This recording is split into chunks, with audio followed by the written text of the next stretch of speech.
अस्सलामुअलैकुम। पेशे खिदमत है नई पुरस्कार कहानी खजाने का राज। कब्र जैसी तंग और तारीक गली में से गुजरकर जब हम उस मकान पर पहुंचे तो हमें बड़ी कोफ्त हुई। मकान के दरवाजे पर केदारनाथ शर्मा का नाम लिखा था, जो हिंदुस्तान जा चुका था। उस गली में सिर्फ वही एक मकान खाली था और यही हमें अलॉट किया गया था। अब्बा तो इस उखाड़ पिछाड़ से वैसे ही बहुत परेशान थे। वो पीछे खड़े यूं ही इधर उधर देख रहे थे। मेरे बड़े भाई ने आगे बढ़कर दरवाज़ा खोला और हम सब अल्लाह का नाम लेकर अंदर दाखिल हो गए। मकान क्या था, एक अंधा कुआं था। पुरानी तर्ज के बने हुए तंग कमरे एक के ऊपर एक यूं खड़े थे जैसे कोई बेहंगम मीनार हो जो अब गिरा के गिरा। हमने एकदम तमाम खिड़कियां और दरवाजे खोल दिए, मगर वहां रोशनी का गुजर नामुमकिन था। आखिर हमने मकान की दूसरी मंजिल में जाकर सामान रख दिया और सब्र शुक्र करके बैठ गए। रह रहकर अपना घर याद आता था। उसका वो खुला खुला आंगन, बड़े बड़े साफ सुथरे कमरे, वो मैदान जैसी खुली छत, सब कुछ ख्वाब होकर रह गया था। मगर हम पाकिस्तान में आ जाने की खुशी में इतने मगन थे कि इस मकान की सब तकलीफें राहत मालूम होती थीं। हम जानते थे कि अब हम आज़ाद वतन के आज़ाद शहरी हैं, किसी के गुलाम नहीं। बस ये एक ऐसी खुशी थी कि हम किसी दुख को खातिर में नहीं लाते थे। हम केदारनाथ के मकान में हर सुबह कुरान मजीद की तिलावत करते, बाकायदगी से नमाज पढ़ते और खुश रहते। अब्बा एक सरकारी दफ्तर में मुलाजिम हो गए। बड़े भैया बीए पास कर चुके थे, वो भी जल्द ही नौकर होकर रावलपिंडी चले गए। और इस तरह हमने हंसी खुशी पाकिस्तान की सरजमीन पर अपनी नई जिंदगी शुरू की। कई साल इसी तरह गुजर गए। वो गर्मियों की एक बड़ी ही उदास और तपती हुई दोपहर थी। अब्बा जान भैया से मिलने रावलपिंडी गए हुए थे। घर में मैं और अम्मी थे। मैं ऊपर की मंजिल में रहता था। उस रोज मैं स्कूल से फारिग होकर सीधा घर पहुंचा और ऊपर जाकर जल्दी जल्दी कपड़े उतारे और यूं ही बेख्याली में उनको अलंगनी पर लटकाने लगा। हाथ जरा सख्त पड़ा था। अलंगनी एकदम दीवार से निकलकर जमीन पर गिर पड़ी। दरअसल उसकी कील ढीली हो गई थी, जरा सा बोझ भी बर्दाश्त न कर सकी। गर्मी और प्यास से मेरा बुरा हाल हो रहा था। अलंगनी के गिरने से मुझे एकदम तव आ गया और मैंने कील को दूसरी जगह ठोंकने के लिए हथौड़ा उठाया। जो ही मैंने कील पर जरब लगाई तो ऐसा महसूस हुआ कि उस जगह प्लस्तर के पीछे दीवार में खला है, क्योंकि सारी कील एकदम अंदर घुस गई और प्लस्तर जगह जगह से उखड़ गया। लानत है भाई, हमें भी कमबख्त ऐसा ही अल्लाह मारा मकान मिलना रह गया था। मैंने हथौड़ा एक तरफ रख दिया और उखड़ा हुआ प्लस्तर बिल्कुल ही खुरच डाला। हैरत के मारे मेरा मुंह खुले का खुला रह गया, क्योंकि दीवार के अंदर एक छोटी सी संदूकची मेरा मुंह चढ़ा रही थी। या पीर दस्तगीर, ये क्या मामला है? मैंने दोनों हाथ बढ़ाकर उस संदूकची को खींचकर बाहर निकाला और बड़ी एहतियात से जमीन पर रख दिया। संदूकची काफी वजनी थी, जिसे देखकर मारी हैरत के मेरा दम घुटने लगा। मुझ पर कुछ ऐसा खौफ तारी था कि मैंने कमरे की तमाम खिड़कियां और दरवाजे बंद कर दिए और बत्ती जलाकर उस संदूकची के पास बैठ गया। मेरी हिम्मत नहीं पड़ती थी कि उसे खोल दूं। यूं लगता था जैसे कोई ख्वाब देख रहा हूं। संदूकची को सामने रखकर सोच रहा था कि कहीं इसको खोलते हुए कोई मुझे देख ना ले। आखिर मैंने हिम्मत करके उसके जंग आलूद ताले को हथौड़े से तोड़ दिया। उसके अंदर 3 खाने थे जो ऊपर से सेफ की तरह बंद थे। मैंने इधर उधर से कुछ और औजार इकट्ठे किए और उन खानों को खोलने लगा। एक एक मिनट एक एक सदी की तरह गुजर रहा था। आखिरकार मैं उन ढक्कनों को खोलने में कामयाब हो गया। 2 खाने बिल्कुल खाली थे, अलबत्ता एक खाने में पुराने कागजों का एक गट्ठा पड़ा था, जिसमें एक कागज किसी मकान की खरीदो फरोख्त से मुतल्लिक था।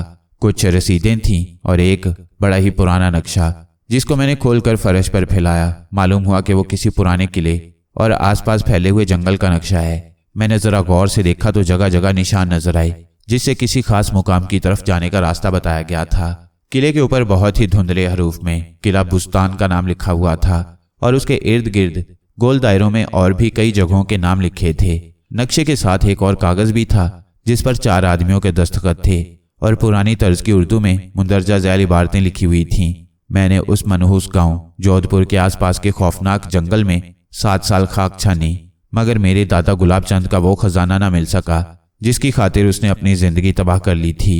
ये मेरी बदकिस्मती है जिसने मेरी कमर टेढ़ी कर दी। बदनसीब रामचंद। 18 जनवरी सन 1822। अफसोस कि मैंने अपनी उम्र के 11 साल इस खजाने की तलाश में ज़ाया कर दिए, मगर इस खजाने ने मेरी कोई मदद नहीं की। काश हम में से कोई अपने बुजुर्गों की इस दौलत को तलाश कर सकता। शादीलाल। 15 दिसंबर सन 1847। नक्शे में खजाने का निशान ये जाहिर करता है कि जोधपुर के शुमाल में चुपशाह के कुएं के करीब ही कहीं वो खजाना दफन है, मगर वो जगह कुछ इस तरह वीरान हो चुकी है कि नक्शे से कोई मदद नहीं मिलती। मैं 8 बार कोशिश कर चुका हूं, मगर हर बार नाकाम ही रहा। कन्हैया लाल। 8 सितंबर सन 1874। अफसोस के बीमारी ने मुझे इस कदर कमज़ोर कर दिया है कि मैं चलने फिरने के काबिल भी नहीं रहा। मुझे यकीन है कि चुप शाह के मज़ार के करीब ही वो खजाना दफन है, मगर यह भी मुझे यकीन है कि वो हम में से किसी की किस्मत में नहीं है। सुना है दौलत की भरी हुई देग चलने लगती है। मुमकिन है खजाना ज़मीन के अंदर ही अंदर चलकर कहीं दूर चला गया हो, मगर मुझे तो ये सारा वहम ही मालूम होता है। असल बात यह है कि वो खजाना हमारे मुकद्दर में नहीं है। इसलिए इतने लोगों की मुसलसल नाकामी के बाद मैं इस किस्से को इस संदूकची में बंद करके दीवार में चुन रहा हूँ, ताकि कोई दूसरा फिर कभी इस कब्त में मुब्तला ना हो। करधारी लाल, 25 नवंबर सन 1896। इन तहरीरों के सिवा उस कागज पर कुछ और नहीं लिखा था। शायद करधारी लाल के बाद उस खजाने की तलाश करने की किसी को हिम्मत ही ना पड़ी हो, या ऐन मुमकिन है कि वो संदूकची किसी के हाथ न लगी हो जिसमें से वो नक्शा निकला था। बहरहाल ये बात जाहिर थी कि करधारी लाल के बाद फिर किसी ने खजाने को तलाश न किया था। मेरा दिल धक धक कर रहा था। यूं लग रहा था जैसे मैंने कोई पुरानी कब्र खोद डाली हो और अब मुर्दे की हड्डियां मेरे सामने बिखरी पड़ी हों। जिसमें एक अजीब सी सनसनी महसूस हो रही थी। समझ में नहीं आता था कि क्या करूं। मैं देर तक वहां बैठा उन कागजों को देखता रहा। मुझे तो खाना पीना भूल गया था, गर्मी का भी कोई एहसास न था, और यह भी ख्याल न रहा था कि कमरे में ताज़ा हवा बिल्कुल नहीं आ रही। देर तक मैं यूं ही पागलों की तरह उस संदूकची के पास बैठा रहा। अचानक मुझे ख्याल आया कि जिस तरह भी मुमकिन हो मुझे इस खजाने को तलाश करना चाहिए। मुझे यकीन था कि अब्बा जान मुझे इस तरह घर से बाहर जाने की इजाज़त ना देंगे, और अम्मी जान पर तो ये सुनते ही दिल के दौरे पड़ने लगेंगे। इसके अलावा उनको बताने में यह खतरा भी था कि कहीं यह बात किसी दूसरे को मालूम ना हो जाए। इन सब बातों पर गौर करने के बाद मैंने यही बेहतर समझा कि खजाने का राज किसी को ना बताया जाए। खुशकिस्मती से हसन अब्दाल में मेरी खाला रहती थीं, और मैंने जोग्राफिया की किताबों में पढ़ा था कि किला बुस्तान उसी इलाके में है। गर्मियों की छुट्टियां नज़दीक थीं। मैंने सोचा कि ये छुट्टियां खाला के घर गुजारूंगा और खजाना तलाश करने की पूरी कोशिश करूंगा। अगर मिल गया तो वाह वाह, नहीं मिला तो इसी बहाने सैर सपाटा हो जाएगा। मैं इन्हीं ख्यालों में खोया हुआ था कि नीचे से अम्मी ने आवाज़ दी, बेटा ऊपर क्या कर रहे हो, खाना नहीं खाओगे? मैंने हड़बड़ाकर नक्शा जेब में रखा और नीचे जाकर अम्मी को बुला लिया। संदूकची देखकर उनकी आंखें चमकने लगीं, मगर जब उन्हें यह मालूम हुआ कि उसमें सिर्फ कागज ही हैं तो ठंडी सांस भर के चुप हो रहीं। अगले कई दिन मुझ पर क़यामत बनकर गुजरे। मुझे इस राज को अपने सीने में छुपाना बेहद मुश्किल नजर आता था।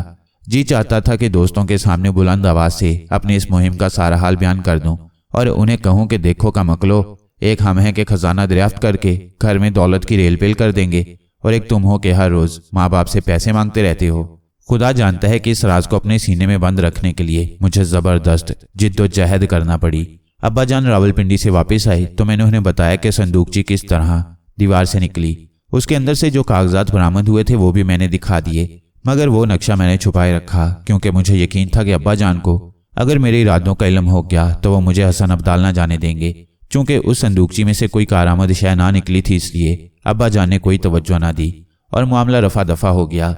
मैं अलबत्ता अपने इरादे पर पूरी तरह कायम रहा। 25 रोज के बाद गर्मियों की छुट्टियां शुरू हुई तो मैंने खाला के यहाँ छुट्टियां गुजारने के लिए अब्बा जान से इजाज़त ली। किला बुस्तान उसी तरफ टेक्सला के करीब वाक़ है। मैं दरअसल इस खजाने को हर कीमत पर तलाश करने का फैसला कर चुका था और मेरे दिल में हर वक्त एक ही ख्याल चुटकियां लेता रहता था कि जल्द अज जल्द उस जगह पहुंच जाऊं। मुझे यकीन था कि अल्लाह ताला इस मामले में ज़रूर मेरी मदद करेंगे। मेरे खालू जमील अहमद खान का हसन अब्दाल के रईसों में शुमार होता था। वो लोग मुझे देखकर बेहद खुश हुए। खाला तो कुर्बान हुई जाती थीं। उन्होंने बार बार मेरा मुंह चूमा और बड़ी मोहब्बत से पेश आईं। खालू का बड़ा लंबा चौड़ा कारोबार था, जिसकी वजह से वो अक्सर घर से बाहर ही रहते थे, मगर ये मेरी खुशकिस्मती थी कि वो उस रोज़ घर ही थे। खाला के 3 बेटे थे। एक तो कराची में कारोबार करता था, उससे मेरी कभी मुलाकात नहीं हुई।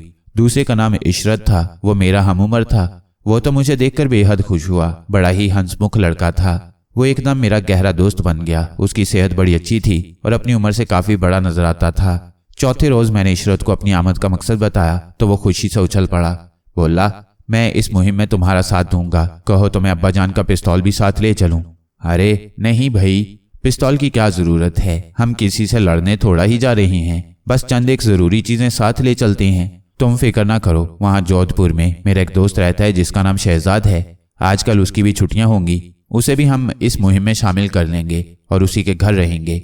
उसके वालिद गुलाम हैदर साहब गांव के नंबरदार हैं। बस ये ठीक रहेगा, कल हम जोधपुर रवाना हो जाएंगे। मैंने जवाब दिया और इसके बाद हम दोनों उस मुहिम पर रवाना होने की तैयारियां करने लगे। 3 टॉर्चें खरीदी गईं और 2 थैले, और अगले रोज हम जरूरी सामान लेकर जोधपुर रवाना हो गए। जोधपुर पहुंचकर हमने शहजाद का घर फौरन ही ढूंढ लिया। छोटा सा गांव था, लोगों ने हमें हाथों हाथ लिया। वो सब लोग हमें बड़े तपाक से मिले, जैसे हम उनके कोई बिछड़े हुए अजीज हों।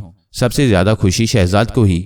उसने लहक लहक कर अपने माँ बाप से हमारा तारुफ कराया और हमारे ठहरने के लिए गांव से बाहर खुली हवेली में एक कमरा खाली करा दिया। उस हवेली के एक तरफ वो अपने ढोर डंगर बांधते थे और दूसरी तरफ के कमरों में से एक में भूसा भरा हुआ था, एक में ज़रात का सामान यानी हल वगैरह और दूसरी चीजें पड़ी थीं। जिस कमरे में उसने हमें ठहराया वो साफ सुथरा, रोशन और हवादार था। रात हुई तो वो भी अपना बिस्तर हवेली ही में ले आया। खाना खाकर हम तीनों ने खुली छत पर बिस्तर बिछाए और बेफिक्र होकर लेट गए। चांदनी छटकी हुई थी और दिन की गर्मी अपना असर खो चुकी थी। हम देर तक इधर उधर की बातें करते रहे। यहाँ से चुपशाह का कुआं कितनी दूर है? अचानक इशरत ने शहजाद से सवाल किया। चुपशाह का कुआं यहाँ से 7 मील दूर है। क्यों, खैर तो है? तुम्हें उस कुएं का कैसे इल्म हुआ? शहजाद ने हैरत से पूछा। हम गैब का इल्म जानते हैं मियाँ, हम वली हैं, इशरत ने कहा। इस पर हम सब ने जोरदार कहकहा लगाया। मैंने मौका गनीमत जानकर खजाने की बात छेड़ दी और शहजाद को इस मुहिम में शामिल होने की दावत दी। मैं तुम्हारा हाथ बंदा गुलाम हूँ यारो, मगर ऐसा न हो कि खजाना मिले तो तुम दौलत की बोरियां भरकर चलते बनो और मैं हाथ मलता रह जाऊं। हद तेरे की, हम कोई कमीने हैं कि तुम्हें खाली हाथ छोड़ जाएंगे, इशरत ने कहा। तो फिर सुबह ही चलो, हम दिन रात एक कर देंगे, चप्पा चप्पा छान डालेंगे और उस खजाने को तलाश करके रहेंगे, शहजाद ने कहा। शाबाश, हमारी रूह खुश हो गई तुम्हारी ये बात सुनकर। हमें तुमसे यही उम्मीद थी। तुम 2-4 बेलचे साथ ले लेना, इशरत ने कहा। इसकी फिक्र न करो, तुम मुझे बस वो जगह बता दो जहां खजाना गड़ा है। मैं गांव के सारे खेत मजदूरों को बुलाकर जमीन खुदवा डालूंगा, शहजाद ने कहा। या अल्लाह, अहमक की दोस्ती से बचाइयो। इशरत ने कानों पर हाथ रख लिए। क्या मतलब? शहजाद ने शर्मिंदा होकर पूछा। मतलब यह है कि सारा मामला राज का है। तुम्हारे खेत मजदूर जाएं जहन्नुम में, ये काम हमें खुद ही करना होगा, वरना इतनी भीड़ में अगर खजाना मिल भी गया तो 13.25 अन्य हिस्से में आएंगे। हाँ यार, ये बात तो सच है।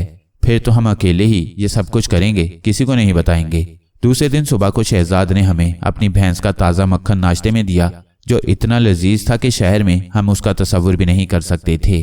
पंचक्की के पिसे हुए आटे की नरम गरम रोटियां खाने बैठे तो जी चाहता था कि खाते ही चले जाएं, कभी बस ना करें।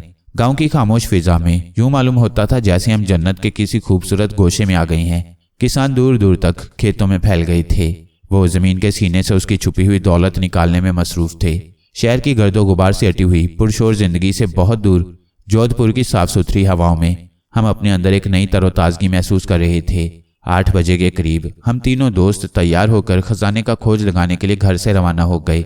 जोधपुर से 3 मील दूर मगरिब की तरफ पुराने खंडरों का एक हौलनाक सिलसिला शुरू हो जाता है, जो शायद महाराजा अशोक के जमाने से ताल्लुक रखते हैं। यही किला बुस्तान है। मैंने इन खंडरों के पास बैठकर नक्शा खोलकर जमीन पर फैला दिया। अच्छा, तो ये है वो नक्शा? शहजाद ने शौक से नक्शे पर झुकते हुए कहा। हाँ, यही वो नक्शा है जिससे हमें उस खजाने की तलाश में मदद मिल सकती है, मैंने जवाब दिया। नक्शे में इस खजाने की जगह के मुतल्लिक मुकम्मल मालूमात दर्ज थीं, मगर वो बहुत पुराना और फटा हुआ था। बहुत सी लकीरें बिल्कुल ही मिट चुकी थीं। 2 जगहों से कागज कुछ इस तरह फट चुका था कि कड़ियां आपस में बिल्कुल ही ना मिलती थीं। बहरहाल हम देर तक उस नक्शे पर झुके हुए गौर करते रहे। नक्शे में किले की मशरकी दीवार की जानिब एक जगह हल्का सा नुक्ता बना हुआ था। इशरत की उंगली बार बार उस नुक्ते पर जाकर रुक जाती थी, मगर मेरा ख्याल था कि वो स्याही का धब्बा है। खुदा मेरी बात सच कर दे, मुझे तो यकीन हो चला है कि किले की दीवार के इसी हिस्से में वो खजाना दफन है। इशरत ने बहुत सोच सोच कर कहा। खुदा करे तुम्हारी बात सच्ची हो, मगर भाई रामचंद, शादी लाल, कन्हैया लाल, गिरधारी लाल पागल न थे कि इस नुक्ते पर गौर ही ना कर सके, मैंने कहा। इशरत ने मेरी बात का कोई जवाब ना दिया और नक्शे को अपनी तरफ खींचकर पैमाने से फासले नापने लगा। हम हैरत से उसका मुंह तक रहे थे और उसकी अकल का मातम कर रहे थे, क्योंकि हमारे ख्याल में वो यूं ही बेकार मगजमारी कर रहा था। उठो, मेरे साथ चलो। मुझे यकीन है कि किले की मशरकी दीवार के इस हिस्से में ही हमें सब कुछ मिल जाएगा। इशरत ने एकदम नक्शे को जमीन से उठा लिया। हम दोनों खामोशी से सामान उठाकर उसके पीछे पीछे चल दिए। तकरीबन 2 फरलांग चलने के बाद वो ठहर गया। यहाँ सामान रख दो और बेलचे लेकर मेरे साथ आओ, इशरत ने यूं कहा जैसे हम उसके मुलाजिम हों। दीवार से कुछ दूर पुरानी ईंटों का एक टूटा फूटा चबूतरा सा बना हुआ था। उससे 20-25 कदम दूर हम दीवार के साए में बैठ गए। धूप तेज होती जा रही थी। किसान खेतों से निकलकर वापस गांव जा चुके थे। चारों तरफ भयानक खामोशी का राज था। पत्थर तपने लगे थे और लू चल रही थी। हम तीनों काफी देर तक जगह जगह जमीन पर बेलचे मारते रहे कि शायद किसी जगह जमीन अंदर को धंस जाए, मगर वो तो पत्थर की तरह सख्त थी। दोपहर के 12 बज गए मगर हम किसी नतीजे पर ना पहुंच सके। दूर दूर तक ना कोई आदमी नजर आता था ना जानवर। थक हार कर हम फिर नक्शे को जमीन पर फैलाकर बैठ गए। हमें अपने इर्द गिर्द का कोई होश ना था कि अचानक पीछे कदमों की चाप सुनाई दी। हमने एकदम पलट कर देखा, एक लंबा तिरंगा आदमी हमें घूर रहा था। इशरत ने जल्दी से नक्शा लपेटकर पीछे छुपा लिया और हम तीनों उठ खड़े हुए। कौन हो तुम? उस आदमी ने बड़ी हैबतनाक आवाज से पूछा। यही सवाल हम तुमसे पूछ सकते हैं। शहजाद, जो कद काठ में हम तीनों से बड़ा और ताकतवर था, आगे बढ़कर बोला। बकवास मत करो, मेरे सवाल का जवाब दो, उस आदमी ने बड़े रोब से कहा। हम तालिब-इल्म हैं और खंडरों की सैर के लिए आए हैं। मैंने आगे बढ़कर नरमी से जवाब दिया। झूठ, बिल्कुल झूठ। ये नक्शा कैसा है तुम्हारे पास? उसने पूछा। ये नक्शा इस जगह का नक्शा है, हम अपने स्कूल से लाए हैं। इशरत ने बड़ी सादगी से जवाब दिया। हूँ, कहाँ रहते हो तुम? उसने फिर उसी लहजे में पूछा। हम हसन अब्दाल से आए हैं, इशरत ने कहा। हसन अब्दाल से? हूँ। उसने सुरख सुरख आंखें निकालकर हमें यूं देखा जैसे खा ही तो जाएगा। देखो, तुम हसन अब्दाल से आओ या जहन्नुम से, आइंदा मैं तुम्हें यहां ना देखूं, समझे? अगर फिर कभी इधर आए तो याद रखो, मुझसे बुरा कोई ना होगा। तुम कौन हो हमें रोकने वाले? खुदा की जमीन पर हम जहां चाहें फिरें, हमें कोई नहीं रोक सकता। यह किला तुम्हारी जागीर नहीं है, शहजाद ने भड़क कर कहा। मैंने तुमसे कह दिया है, आज तो तुम सैर कर लो, आइंदा तुम इधर आए और तुम्हें कोई नुकसान पहुंचा तो तुम खुद जिम्मेदार होगे। ये कहकर वो लंबे लंबे डग भरता हुआ चुपचाप के कुएं की तरफ चला गया। जब वो नजरों से ओझल हो गया तो हमने फटी फटी निगाहों से एक दूसरे को देखा। हम सबके रंग उड़े हुए थे। उस आदमी की लंबी लंबी मूंछें, सुरख शोला सी खौफनाक आंखें, गट्ठा हुआ मजबूत जिस्म हमारी आंखों में फिर रहा था। या इलाही, ये क्या मुआजरा है? मेरी समझ में ये बात नहीं आती कि ये अचानक कहां से आ गया। मैंने उसके आने से पहले इर्द गिर्द दूर दूर तक नजर दौड़ाई थी, मुझे तो कोई आदमी नजर न आया था। मैंने कहा, यह मामला तो मेरी भी समझ में नहीं आया, यूं लगा जैसे अचानक जमीन ने उसे उगल दिया हो। इशरत ने कहा। मुझे तो इसमें कोई गहरा भेद नजर आता है। खैर छोड़ो, हमें अपने काम से मतलब रखना चाहिए, शहजाद ने कहा। मगर हमारे काम का भी तो कोई सर पैर नजर नहीं आता, इशरत ने उकता कर कहा। खजाने के मुतालिक तो मुझे 100% यकीन है कि वो यहीं कहीं दफन है। हमारी किस्मत में हुआ तो हम उसे जरूर तलाश कर लेंगे। मैंने उसकी हिम्मत बंधाई। सूरज सर पर आ चुका था और उस वीराने में दूर दूर तक कहीं साए या पानी का निशान तक ना था। किले की टूटी फूटी दीवारें हमारा मजाक उड़ा रही थीं, क्योंकि दरवाजा सलामत ना था। कोई कोठरी ऐसी ना थी जिसकी छत ठीक हो, बस एक वीरान होलनाक खंडर था। मुझे तो प्यास लगी है, मेरा ख्याल है कि आज हम वापस चलते हैं, कल रोटी पानी लेकर आएंगे और फिर सारा दिन यहीं गुजारेंगे, शहजाद ने कहा। मैं जरा एक नजर इस किले को देखना चाहता हूँ, इसके बाद वापस चलेंगे, मैंने कहा और उन दोनों को जबरदस्ती घसीटता हुआ किले के अंदर ले गया। टूटी फूटी कोठरियों और गुंबदों को देखते हुए हमें पौन घंटा गुजर गया, मगर कोई ऐसी बात न मिल सकी जो खजाने की तलाश में मदद दे सकती हो। मायूस होकर हम वापस आ रहे थे कि अचानक हमें कोठरी के अंदर से खुसर फुसर की आवाजें सुनाई दी। हम उस कोठरी की तरफ दबे पांव बढ़े, मगर अंदर झांक कर देखा तो कोई भी नजर न आया। हम देर तक दम साधे खड़े रहे, मगर आवाजें दोबारा सुनाई न दी। मुझे तो ये कोई जिन भूत का किस्सा मालूम होता है। मैंने अपने खौफ का इजहार किया। कैसी बातें करते हो, जिन भूत इंसान का वहम है। ये आवाजें किसी इंसान की थीं, इशरत बोला। मगर वो इंसान कहाँ है? उसे जमीन खा गई या आसमान निकल गया, शहजाद ने कहा। उन पुरस्कार आवाजों से हम सब परेशान हो गए थे। एक जुमला जो मेरे कानों ने साफ तौर पर सुना था बार बार मेरे जहन में गूंज रहा था, और वो था आज रात को। इसके आगे मैं कोई बात ना सुन सका। हमने उन आवाजों का खोज लगाने की सरतोड़ कोशिश की, मगर नतीजा वही ढाक के 3 पात। हम मायूस होकर वापस आ गए, मगर मेरे दिल में बड़ी खुदबुद हो रही थी। मुझे इन आवाजों में कोई गहरा भेद नजर आता था, जिसे मैं हर हाल में जानना चाहता था, मगर कैसे, बात मेरे जहन में न आती थी। शाम के खाने से फारिग होकर हम तीनों दोस्त हवेली की खुली छत पर बिस्तर बिछाकर लेट गए। दिन भर के थके हारे तो थे ही। इशरत और शहजाद लेटते ही नींद के आगोश में चले गए, मगर मुझसे नींद कोसों दूर थी। मैं देर तक बिस्तर पर लेटा करवटें बदलता रहा। अचानक मुझे वो आवाज याद आ गई जो कह रही थी आज रात को। मैंने सोचा कि इस तरह बिस्तर पर लेटे लेटे क्या करूं, क्यों ना अकेला ही इस रात के अंधेरे में उन आवाजों का खोज लगाऊं। बस ये सोच आते ही मैंने कपड़े पहने, हाथ में टॉर्च लेकर नीचे उतरा और तने तनहा अल्लाह का नाम लेकर किले की तरफ चल पड़ा। अभी चांद नहीं निकला था, रास्ते तारीकी में डूबे हुए थे, हवा साएं साएं कर रही थी। मैं कोई बहुत बहादुर नहीं हूँ, मगर फिर भी कड़े वक्त में मेरी हिम्मत कई गुना बढ़ जाती है। जिंदगी में बहुत कम मौके ऐसे आए हैं जब मैं खौफजदा हुआ हूँगा। मैंने हमेशा खतरों का डटकर मुकाबला किया है, मगर उस रात जिस्म पर अजीब सी हैबत तारी थी। किले के अंदर कोठरी में सुनाई देने वाली आवाज़ें मेरे लिए मुअम्मा बनी हुई थीं। ऐन मुमकिन है कि कोई दूसरा शख्स भी इस खजाने के राज से वाकिफ हो और वो भी उसे तलाश करने की कोशिश कर रहा हो। इस ख्याल के आते ही मैंने सरपट दौड़ना शुरू कर दिया। किले के करीब पहुंचकर मैंने एक दीवार की ओट में ठहरकर अपना सांस दुरुस्त किया और फिर दबे पांव उस हिस्से की तरफ बढ़ा जहां दोपहर को हमने वो आवाज़ें सुनी थीं। उस हिस्से में कुछ कोठरियां अच्छी हालत में थीं, अगरचे उनकी वो ज़ाहरी टीप टाप और खूबसूरती खत्म हो चुकी थी और खंडर के साथ मिलकर वो हिस्सा भी खंडर ही नजर आता था। मगर फिर भी उन कोठरियों में बारिश, धूप और सर्दी गर्मी से बचाव हो सकता था। मैं अभी उस कोठरी से 8-10 कदम दूर ही था कि अचानक मुझे उसके अंदर रोशनी दिखाई दी, जैसे किसी ने टॉर्च को पर्दे के अंदर जलाया हो। एक लहजे के लिए शोला सा चमका और फिर सब कुछ अंधेरे में डूब गया। मेरे दिल की धड़कन एकदम तेज हो गई। मैं फौरन दाईं तरफ को जाकर एक दीवार की ओट में सिमट कर खड़ा हो गया। चंद मिनट बाद 3 आदमी सरों पर संदूक उठाए मेरे पास से गुजरे। अंधेरा इतना ज्यादा था कि मैं उनकी शक्ल अच्छी तरह न देख सका। बस 3 आदमी साए की तरह तेज तेज कदम उठाते हुए मेरे करीब से गुजर गए। मैंने यूं ही बेसोचे समझे उनका पीछा करना शुरू कर दिया। किले से बाहर निकलकर वो चुप शाके कुएं की तरफ चल दिए। कोई 3 फरलांग के फासले पर एक घुड़सवार उनकी तरफ लपका, जिसको देखकर वो तीनों आदमी रुक गए। मैं उनसे जरा फासले पर चल रहा था। उनकी गुफ्तगू सुनने के लिए मैं दाएं तरफ को निकलकर उनके बिल्कुल करीब जा पहुंचा और एक पत्थर की ओट में बैठकर उनकी बातें सुनने लगा। मगर वो अजीब सी बोली बोल रहे थे। ना वो पश्तो थी, ना बंगाली, ना सिंधी और ना बलोची। मेरे तो कुछ भी पल्ले ना पड़ा। अचानक घुड़सवार ने अपने घोड़े को एड़ लगाई और चुप शाके कुएं की तरफ जंगल में घुस गया। चंद लम्हों के बाद वो एक और घोड़ा लेकर वापस आ गया। इसके बाद वो 2-2 होकर घोड़ों पर बैठे और एकदम हवा हो गए। ये बात मेरे वहमो गुमान में बिना थी कि रात की इस भयानक तारीकी में किला बुस्तान के खंडरों में मुझे कोई इंसान नजर आएगा। मैं तेज तेज कदम उठाता वापस खंडर की तरफ मुड़ा और उस कोठरी में जा घुसा जहां से वो लोग बाहर निकले थे। कोठरी बिल्कुल वीरान पड़ी थी।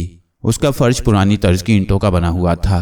कहीं कोई खिड़की ना थी, कोई ताक ना था और मेरी समझ में ये बात ना आती थी कि इस कोठरी में वो लोग संदूक कहाँ से निकाल लाए। देर तक मैं टॉर्च की रोशनी में कोठरी की दीवारों को देखता रहा, मगर मुझे कोई रास्ता न मिला। आखिर मैंने एक पत्थर उठाया और कोठरी के फर्श पर जगह जगह मारना शुरू किया, इस उम्मीद पर कि अगर वहां कोई तय खाना है तो उस जगह के खोखलेपन का एहसास हो जाए। जूं जूं मेरी मायूसी बढ़ती गई, मैं और ज्यादा जोर से फर्श को पत्थर से कूटने लगा। फर्श के चारों कोने और उसका दरमियानी हिस्सा मेरी जद में था। मैं देर तक फर्श को ठोंक बजाकर देखता रहा। यकायक मुझे कोठरी के बाहर किसी के भारी कदमों की चाप सुनाई दी। मैं पीछे हटकर दीवार के साथ लगकर अंधेरे में खड़ा हो गया। आने वाला दरवाजे के अंदर आकर रुक गया और टॉर्च की रोशनी में कोठरी के अंदर देखने लगा। जब उसकी नजर मुझ पर पड़ी तो उसका मुंह एकदम फक हो गया, मगर फिर फौरन ही अपने हवास पर काबू पाकर बोला, मेरी दोपहर की नसीहत का तुम पर कोई असर नहीं हुआ। मैंने उसकी बात का कोई जवाब न दिया, बस दीवार के साथ जमकर खड़ा रहा। आखिर तुम इन खौफनाक खंडरों में क्या तलाश करते फिर रहे हो? उसने वहीं खड़े खड़े पूछा। यही सवाल मैं तुमसे पूछता हूँ। बकवास मत कर, ये देख मेरे हाथ में क्या है। इसका निशाना कभी खता नहीं गया। ये कहकर उसने पिस्तौल की नाली मेरे सीने पर रख दी। मेरी बात का जवाब दे, उसने फिर उसी खूंखार लहजे में कहा। मैं सैर करने आया था, मैंने बड़ी मुश्किल से कहा। सैर? दोपहर की तपती धूप में सैर, रात के खौफनाक अंधेरे में सैर, खंडर की सैर, चबूतरे की सैर, और फिर तेरे लिए सैर के वास्ते यही एक जगह बाकी रह गई है। तू कहीं और क्यों नहीं जा मरता?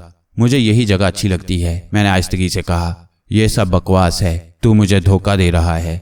सच सच बता दे, वरना मैं तुझे आज जिंदा नहीं छोड़ूंगा। मास्टर जी कहते थे कि खंडरों में मरे हुए बुजुर्गों की ज़ियारत हो जाती है। मुझे अपने दादा जान से बड़ी मोहब्बत थी। जब से वो मरे हैं मैं इसी तरह किसी न किसी पुराने खंडर में वक्त गुजारता हूँ।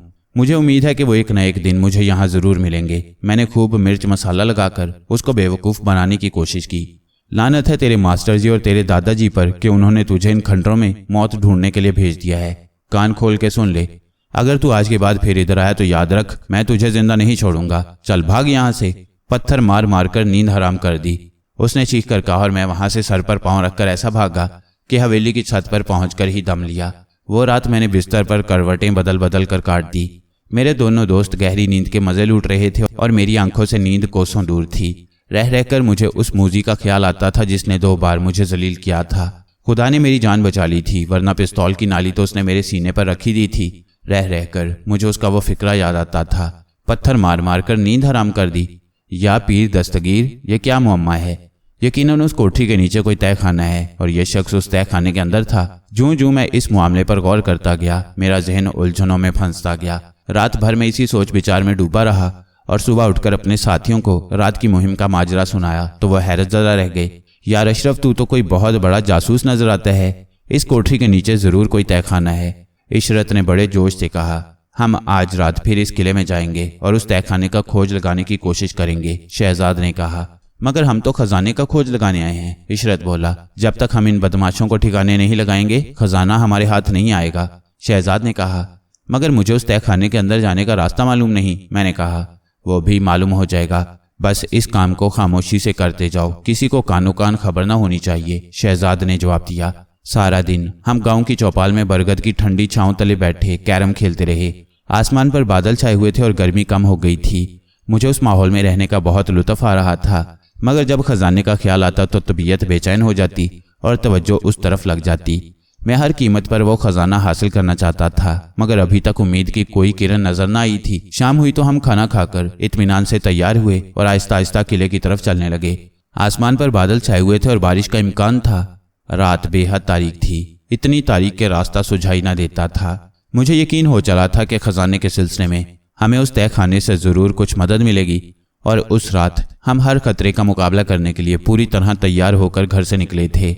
जब हम किले के अंदर पहुंचे तो हर तरफ भयानक खामोशी थी। चार सू मौत का सा सन्नाटा था। खुद अपने पांव की चाप अजनबी मालूम होती थी। हम दबे पांव कोठरी के सामने जा पहुंचे और दम साध कर दीवार के साथ लगकर खड़े हो गए। इस भयानक खामोशी में हमें अपने दिल की धड़कनें भी साफ सुनाई दे रही थीं। अचानक कुछ फासले पर किसी के बातें करने की आवाज आई और फिर आहिस्ता आहिस्ता करीब आती गई। दो लंबे तिरंगे आदमी तेजी से कोठरी की तरफ आ रहे थे। मैंने दिल ही दिल में खुदा से अपनी कामयाबी की दुआ मांगी। कितना सुनहरी मौका हासिल हुआ था। अब हम इन बदमाशों के खुफिया अड्डे का सुराग लगाने में जरूर कामयाब हो जाएंगे। मगर हमारी बदकिस्मती हमारे साथ थी। काश हम उस कोठरी से हटकर जरा फासले पर बैठ जाते, क्योंकि वो आदमी जब कोठरी के पास पहुंचे तो उनमें से एक ने अचानक टॉर्च जला दी। उनमें से एक तो वही आदमी था जो हमें पहले मिल चुका था। वो हमें देखकर गुस्से से आग बबूला हो गया और बोला, पकड़ लो इन तीनों को और उसी कोठरी में उल्टा लटका दो। ये कमबख्त सुबह शाम हमारा पीछा करते रहती हैं। ये कहकर वो तेजी से इशरत और शहजाद की तरफ लपका। दूसरे आदमी ने मेरे ऊपर हमला कर दिया। मैंने फुर्ती से एक ईंट उठा ली और जो ही वो गुर्रा कर आगे बढ़ा वो ईंट उसके सर पर दे मारी। वो शख्स एकदम चीख मारकर जमीन पर बैठ गया। शहजाद और इशरत दूसरे आदमी से गुत्थम गुत्था हो रहे थे, मगर वो बहुत ताकतवर था, उन दोनों के काबू में नहीं आ रहा था। जब उसने अपने साथी की चीख सुनी तो एक सेकंड के लिए वो रुका, मगर दूसरे ही लम्हे उसने पिस्तौल निकाला और गोली चला दी। गोली की आवाज़ सुनकर मुझ पर कुछ ऐसी दहशत तारी हुई कि मैंने चिल्लाकर कहा, भागो, और बेतहाशा इशरत की तरफ भागा। इशरत ने भी उसी तरफ दौड़ लगाई। मैं इसी बदहवासी के आलम में दौड़ता हुआ किले से बाहर निकलकर चबूतरे तक जा पहुंचा। अचानक पीछे से इशरत की आवाज़ आई, अशरफ अशरफ। उसने शहजाद का हाथ पकड़ लिया है, हमें उसे बचाना चाहिए अशरफ। वो मेरे पास पहुंचकर एकदम गिर पड़ा। उसका सांस बुरी तरह फूला हुआ था। शहजाद वहीं रह गया। ये तो बहुत बुरा हुआ, चलो वापस, हम उसे छुड़ा कर लाएंगे, मैंने कहा। मगर उसके पास तो भरा हुआ पिस्तौल है, देखो मेरे बाजू में से खून बह रहा है, इशरत ने कहा। अरे तुम्हारे तो गोली लग गई है। मैं उसकी कमीज पर खून के धब्बे देखकर एकदम घबरा गया।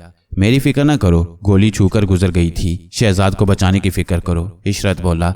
हमें किले में वापस चलना चाहिए। ये कहकर मैं उठ खड़ा हुआ और हम दोनों उसी तरह हाँफते कांपते वापस उस कोठरी तक पहुंचे। मगर वहां अब कुछ भी ना था। यूं मालूम होता था जैसे कुछ हुआ ही ना था। 1.5 घंटे तक हम उस तारीख किले में इधर उधर फिरते रहे। हमने बार बार उस कोठरी की संगीन दीवारों से सर फोड़ा, फर्श की एक एक ईंट को हिलाकर देखा, मगर यूं मालूम होता था जैसे किसी तारीख मकबरे में फिर रहे हैं। आखिर थक हार कर आधी रात के करीब गांव पहुंचे। उसी वक्त हमने शहजाद के अब्बा को जगाया। वो घबराए हुए बाहर निकले और बोले, खैर तो है, तुम इस वक्त तक सोए क्यों नहीं?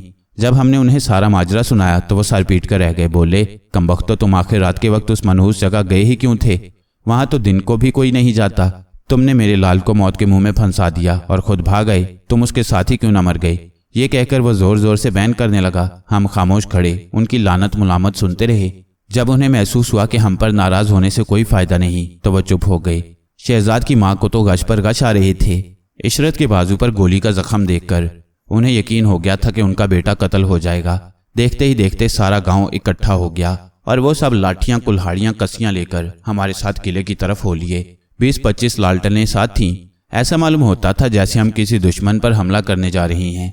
शहजाद के अब्बा गुलाम हैदर साहब की हालत देखी नहीं जाती थी। मैंने करीब जाकर बात करनी चाही तो उन्होंने मुझे बुरी तरह झिड़क दिया। बोले, मुझसे बात मत करो, तुमने मेरा घर उजाड़ने की कोशिश की है। उनकी ये बातें सुनकर मैं कट कर रह गया, क्योंकि मैं जानता था कि इस बेचारे को मेरी ही वजह से ये दिन देखना नसीब हुआ है। ना मैं खजाने की तलाश में इधर आता, ना ये हादसा पेश आता। खुदा जाने उन जालिमों ने शहजाद के साथ क्या सलूक किया होगा। गांव के लोग चीखते चिल्लाते शोर मचाते किले के अंदर घुस गए। वो बुलंद आवाज से उन लोगों को पुकार रहे थे। लालटेनें इधर से उधर आ जा रही थीं, जैसे रोशनियों का रक्स हो रहा हो। हर शख्स बदमाशों से दो दो हाथ करने के लिए बेताब था और गांव का हर फर्द शहजाद को उन बदमाशों से बचाने के लिए अपनी जान पर खेलने पर तुला हुआ था। लेकिन किला तो एक गोरख धंधा था जिसको समझने के लिए लालटेनों कुल्हाड़ियों की बजाय अकल की जरूरत थी। शहजाद इसी जमीन के नीचे उन जालिमों के पंजे में गिरफ्तार था।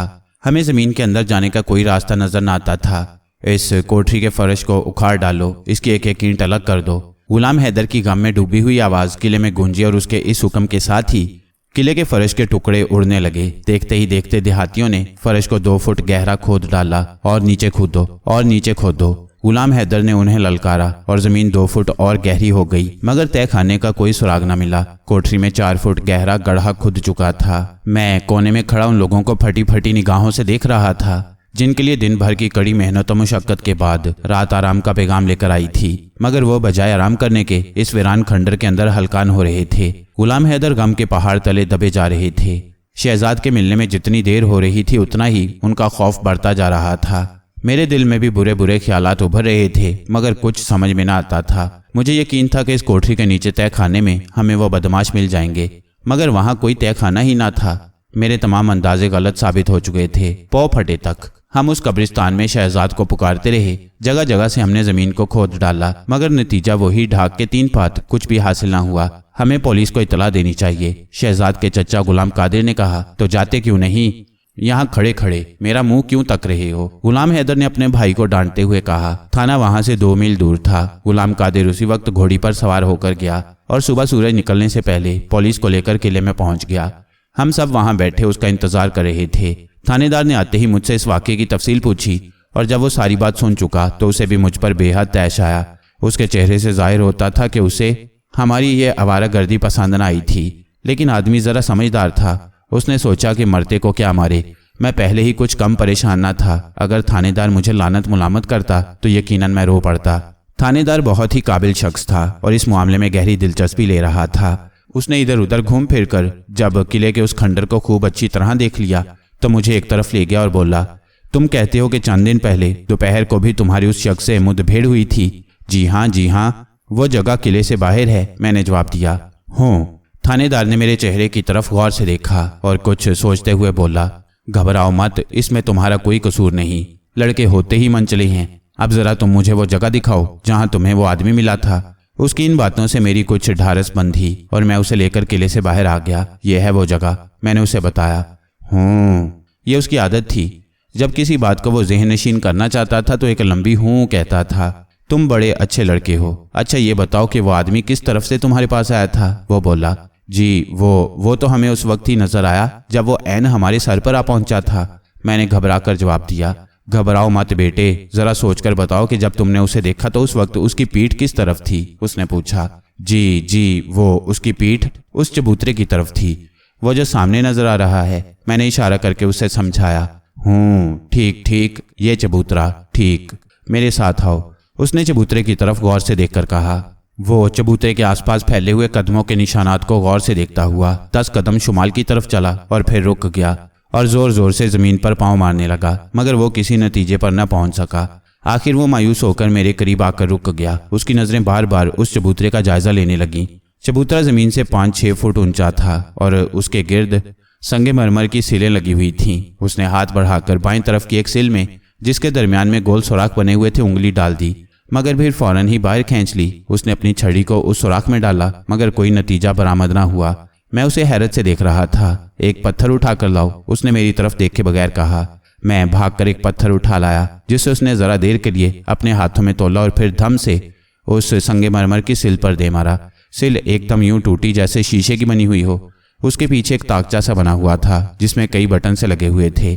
एक लम्हे के लिए तो हम दोनों हैरान होकर उस ताकचे को देखते रहे। इसके बाद थानेदार ने एक एक बटन को ऊपर नीचे आगे पीछे घुमाने की कोशिश की।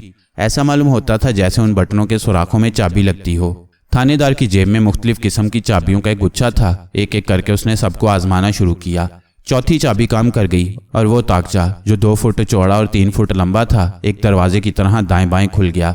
इतने में दूसरे सिपाही और गांव के लोग भी चबूतरे के पास आ पहुंचे थे। वो सब हैरत से उस दरवाजे की तरफ देख रहे थे जिसके अंदर अंधेरा ही अंधेरा नजर आता था।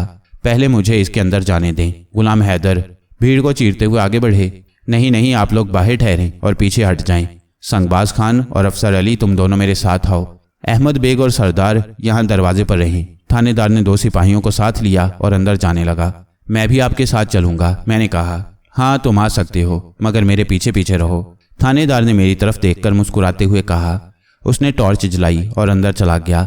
अंदर दाखिल होते ही सीढ़ियां थीं जिनको हमने आहिस्ता आहिस्ता अबूर किया। थानेदार ने भरा हुआ पिस्तौल सीधे हाथ में पकड़ रखा था। सिपाहियों के पास राइफलें थीं और मैं बिल्कुल निहत्था था। ये एक लंबी सुरंग थी जो किले की दीवार के नीचे से गुजरकर खुदा जाने कहाँ तक चली गई थी। अंदर घुप अंधेरा था। तहखाने की तर्ज पर पुरानी ईंटों से बनी हुई ये सुरंग इतनी हौलनाक थी कि मेरा दिल सहमा जाता था। 100 कदम चलने के बाद एक खुला कमरा मिला जिसमें रोजमर्रा इस्तेमाल की चीजें पड़ी थीं। 2 पलंग बिछे थे, कुछ चाय के बर्तन थे, एक स्टोव था और बावर्ची खाने का दूसरा जरूरी सामान भी करीने से दीवार के साथ रखा था। मालूम होता है ये बदमाश यहीं रहती हैं, थानेदार ने आहिस्ता से कहा। हाय! अचानक एक चीख उस तहखाने में गूंजी और हम सब घबराकर इधर उधर देखने लगे।